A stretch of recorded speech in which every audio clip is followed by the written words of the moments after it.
Olá pessoal, eu sou o professor Israel Gutenberg, de Filosofia. Hoje, nessa primeira aula, vamos fazer uma revisão do que nós vimos no primeiro bimestre. Aquelas aulas que ocorreram antes da quarentena. Vamos falar sobre os períodos da filosofia grega.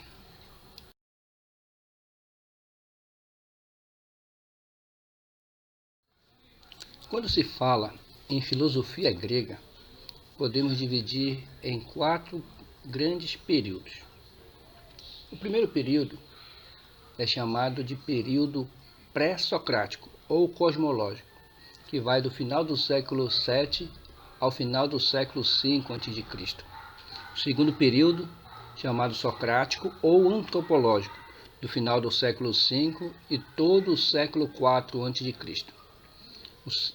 O terceiro período, período sistemático, também conhecido como aristotélico, do final do século IV ao final do século III a.C. E o quarto período, que é o período mais longo, é o período helenístico ou greco-romano, do final do século III a.C. até o século VI depois de Cristo. O período pré-socrático ou cosmológico é o início da filosofia, quando a filosofia se ocupa fundamentalmente com a origem do mundo e as causas das transformações na natureza. Período socrático ou antropológico é o período que podemos chamar de período clássico. No século V a.C. foi o momento mais importante, o apogeu da cultura grega, em vários campos, no teatro, na política, na filosofia, na arquitetura. Nesse período, a filosofia investiga as questões humanas, isto é, a ética, a política e as técnicas. O termo antropos ou antropos quer dizer homem, por isso o período recebeu o nome de antropológico. Período sistemático ou aristotélico. Nesse período, a filosofia busca reunir e sistematizar tudo quanto foi pensado sobre a cosmologia e a antropologia, interessando-se sobretudo em mostrar que tudo pode ser objeto do conhecimento filosófico, desde que as leis do pensamento e suas demonstrações estejam firmemente estabelecidas para oferecer os critérios da verdade e da ciência. Obviamente, o filósofo de destaque é Aristóteles. Período helenístico ou greco-romano, considerado o maior período da filosofia grega. Nesse período, a Grécia não é mais o centro cultural do mundo, mas a filosofia grega ainda é a base das discussões. Nesse longo período, que já alcança Roma e o pensamento dos primeiros padres da Igreja, a filosofia se ocupa sobretudo com as questões da ética, do conhecimento humano e das relações entre o homem e a natureza, e de ambos com Deus. Datam desse período 4 grandes sistemas cuja influência será sentida pelo pensamento cristão, que começa a formar-se nessa época: o estoicismo, o epicurismo, o ceticismo e o neoplatonismo. Os filósofos pré-socráticos. Vamos destacar 8 filósofos. Os filósofos pré-socráticos, insatisfeitos com as explicações mitológicas sobre a origem do universo, sobre a origem do cosmos, ou seja, insatisfeito com uma visão cosmogônica em que os deuses criam o universo. Os pré-socráticos vão buscar na natureza, na physis, um princípio, uma arqué, da qual se possa respaldar uma cosmologia, ou seja, a origem do cosmos a partir de um princípio racional. Tales de Mileto, considerado o pai da filosofia, inicia a filosofia cosmológica. Ele vai perceber na água essa possibilidade, a água como arqué, como princípio do universo, como a origem do universo. Tales vai comparar a água como uma divindade, presente em toda a natureza, presente em todos os seres, presente em toda a vida. Anaximandro, de certa forma, discorda de Tales, pois, segundo ele, não é possível a origem vir a partir de um elemento determinado, mas a partir de um elemento indeterminado, do qual ele chamará de áperon. Elemento indeterminado esse que mostra o universo em constante movimento, e é a partir daí que vai surgir os elementos visíveis e as qualidades como quente e frio. Anaxímenes, também desse período, vai configurar sua ideia a partir do ar. Vai dizer que o ar é arqué. Foi a partir do ar que vai surgir o universo. O ar condensado ou rarefeito vai dar origem ao universo. Heráclito, considerado por muitos historiadores um dos mais importantes filósofos pré-socráticos, considerado ainda hoje um filósofo pós-moderno, porque sua filosofia é pautada em aforismo e muitas vezes enigmáticos. Heráclito vai comparar o universo ao fogo. Uma ideia metafórica, porque o fogo está em constante transformação, em constante mudança, em constante movimento, apaga, acende. Para Heráclito, o universo surge a partir da transformação, a partir da mudança, é um eterno devir. Para Heráclito, nada permanece, tudo flui, tudo está em constante transformação. O que era, não será mais, e assim sucessivamente. Heráclito tem uma frase famosa que diz: não se pode tomar banho 2 vezes no mesmo rio. Por quê? Você entra no rio, quando sai e volta para o mesmo rio, não é mais a mesma água. Desse período, nós temos ainda Parmênides, contemporâneo de Heráclito, que faz críticas a Heráclito. Diz que não é possível conhecer o ser a partir da transformação. Para Parmênides, só é possível conhecer a essência do ser, aquilo que não se transforma, aquilo que não muda, aquilo que permanece. Parmênides tem uma frase muito interessante que diz: o ser é, o não ser não é. O que é o não ser? O nada. Não se pode discutir sobre o nada, não se pode discutir sobre aquilo que não existe. Só é possível discutir, só é possível pensar o ser. Sendo assim, ele inicia a lógica, ele inicia o pensamento ontológico, que é o estudo do ser.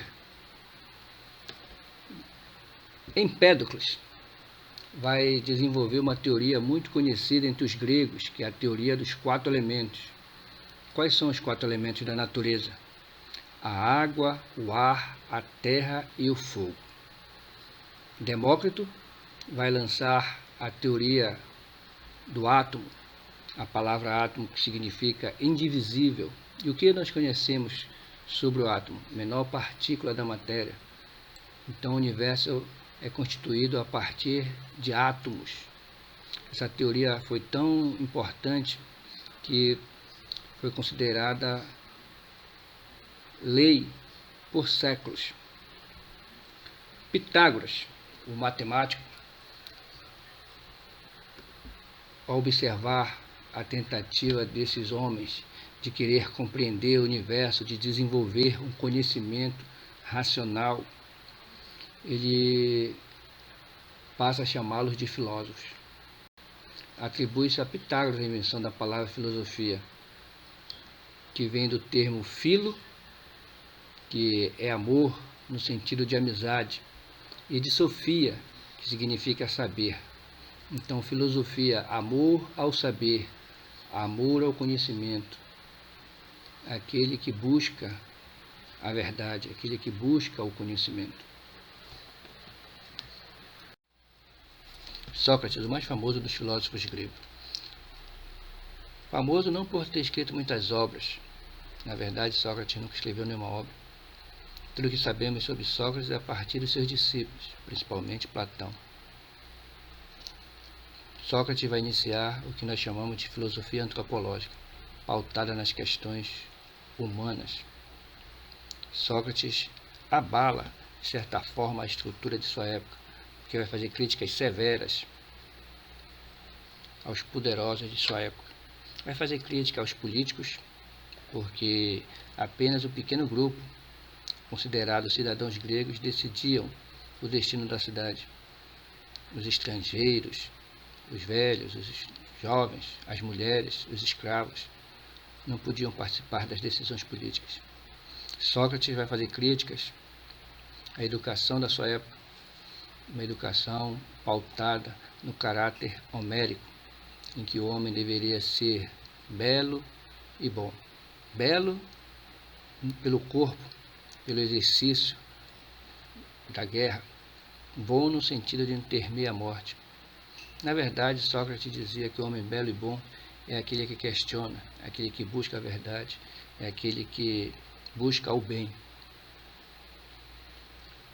Sócrates vai fazer crítica aos sofistas, filósofos contemporâneos, que ensinavam em troca de pagamento. Sócrates faz crítica aos sofistas porque não buscam a verdade, buscam apenas a arte da retórica e da oratória. Sócrates desenvolve um método muito importante, baseado em dois momentos. A ironia, que é um termo grego que significa perguntar fingindo ignorar. É a fase destrutiva. Diante do oponente, que se diz conhecedor de determinado assunto, Sócrates afirma inicialmente nada saber. Com hábeis perguntas, desmonta as certezas, até que o outro reconheça a própria ignorância, ou desista da discussão. No outro momento, a maêutica propriamente dita, a palavra maêutica significa parir ideias. Foi denominado em homenagem à sua mãe, que era parteira. Enquanto ela auxiliava no parto de crianças, Sócrates dava à luz novas ideias. Em diálogos com seu interlocutor, após destruir o saber meramente opinativo, dava início à procura da definição do conceito, de modo que o conhecimento saísse de dentro de cada um. Sócrates vai fazer a separação definitiva entre o que é opinião, doxa, e do que é o conceito, a verdade. O que é que podemos aprender com Sócrates? Podemos aprender com Sócrates que o conhecimento resulta de uma busca contínua, enriquecida pelo diálogo. Platão. A base de análise platônica parte da premissa da existência de dois mundos, o mundo das ideias e o mundo das coisas sensíveis. Distingue dois tipos de conhecimentos possíveis, cada um deles relativo a um desses mundos. A opinião, referente ao mundo sensível, os objetos e suas imagens. E a ciência e a filosofia, referente ao mundo das ideias, que era visto como o real objeto do conhecimento. Na obra A República, no capítulo 7, Platão vai falar sobre o mito da caverna, sua famosa metáfora para explicar a separação entre os dois mundos, o mundo sensível e o mundo inteligível. A intenção de Platão, através do mito da caverna, é simples, pois ela representa uma disposição de hierarquia para os graus de conhecimento. Grau inferior, que faz referência ao conhecimento obtido pelos sentidos, conhecidos pelo corpo, que permite que o prisioneiro veja apenas as sombras. Grau superior, que é o conhecimento racional, que pode ser obtido no exterior da caverna. Nesta ilustração, a gente observa o seguinte: uma fogueira iluminando um pássaro, projetando a imagem na parede, e o homem observando na parede a sombra. Ele acredita que aquela sombra seja uma imagem verdadeira. Imagine vocês, a pessoa passar a vida toda apenas enxergando as sombras. Lógico que ele vai acreditar que aquelas sombras são a verdade.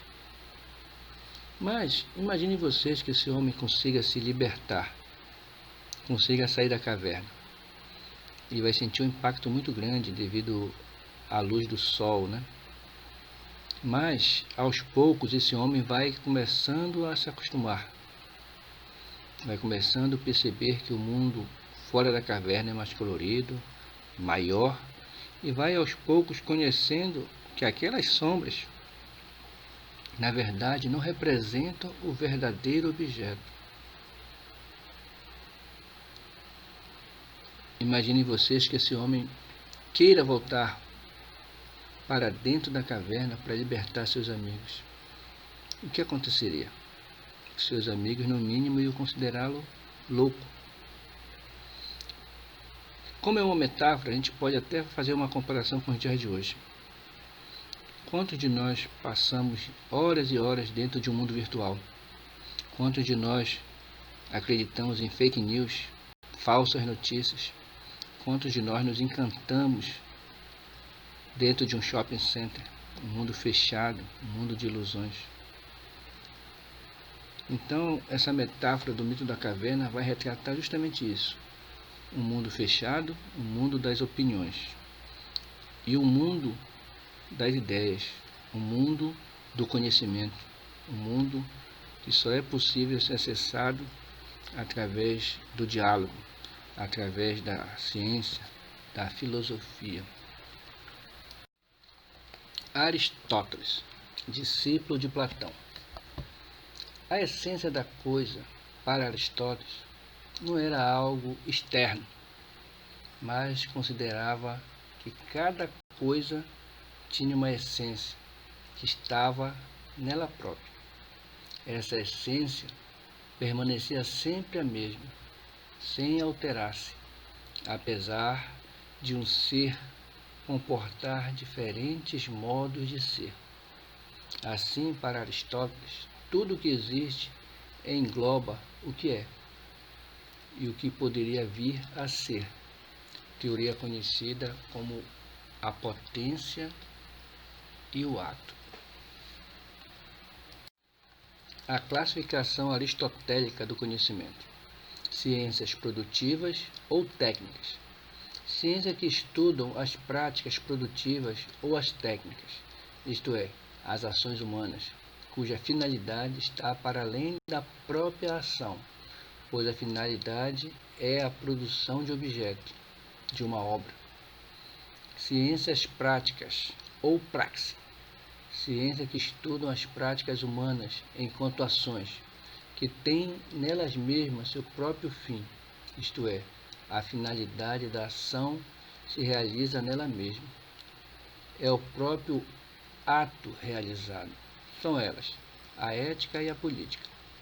Ciências teoréticas, contemplativas ou teóricas. São aquelas que estudam coisas que existem independentemente dos homens e de suas ações, e que não têm sido feitas pelos homens, só podem ser contempladas por eles. Os sofistas são considerados mestres da retórica e da oratória. Foram muito criticados por Sócrates, Platão e Aristóteles, principalmente devido ao relativismo pragmático, no sentido de quererem ganhar um debate apenas através da oratória, da retórica. Os sofistas passaram a ser vistos como um termo pejorativo, um falso sábio, Entre os sofistas mais famosos nós temos Protágoras, Gorgias, Pródigo e Hippias. A Protágoras, por exemplo, deve-se a célebre máxima: o homem é a medida de todas as coisas. Como se a verdade dependesse das circunstâncias e cabe ao homem dizer o que é verdade.